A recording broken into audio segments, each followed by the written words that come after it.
Ce mercredi 15 novembre, Véronique Jeunet était invitée dans l'émission Chez Jordan, diffusée sur C8.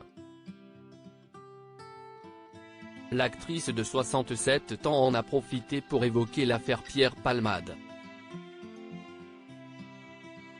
Sans vraiment revenir en détail sur l'accident provoqué par l'humoriste en février dernier et qui a bouleversé la vie d'une famille, l'ancienne star de la série Julie Lescaut a reconnu que c'est horrible ce qu'il a fait, tout en prenant sa défense. Je pense qu'il n'était pas très conscient de tout ça, a-t-elle lancé en évoquant à demi-mot le fait qu'il était sous l'emprise de stupéfiants au moment des faits. Véronique Jeunet a toutefois évoqué la solitude dans laquelle Pierre Palmade semble se trouver depuis le drame.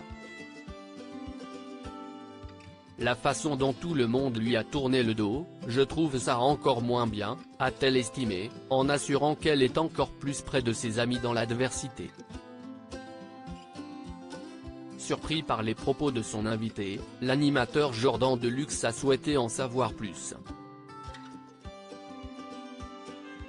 En guise d'explication, la comédienne a déclaré que plus ses proches vont mal et plus, elle est, présente pour les soutenir.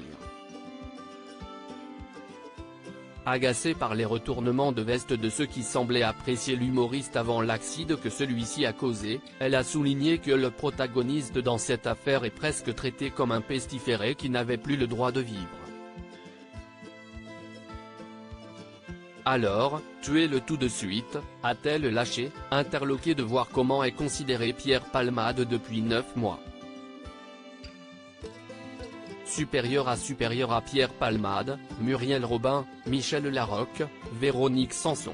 Les femmes de sa vieille actrice bouleversées par la solitude dans laquelle il se trouve, comme si tout à coup, le fait que l'on puisse être ami avec lui ou avoir fait des trucs et des photos avec lui, était une honte, a développé Véronique Jeunet en ciblant notamment Michel Larocque, qui a rapidement pris ses distances avec son acolyte de toujours lorsqu'elle a appris le drame.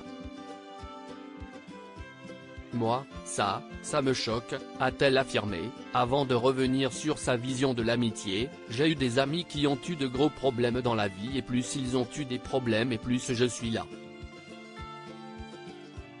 Décidée à garder sa porte ouverte vis-à-vis de l'humoriste pour lui apporter du réconfort, l'actrice a indiqué l'avoir contacté directement pour lui dire que, si besoin est, elle serait présente pour l'accompagner à traverser ces moments compliqués. Ça reste un être humain et c'est surtout un garçon malade, a-t-elle conclu, en rappelant qu'il est toxicomane et que c'est cette dépendance qui lui a fait perdre tout contrôle. Article écrit avec la collaboration de 6 médias Crédit Photo, Capture Écran C8.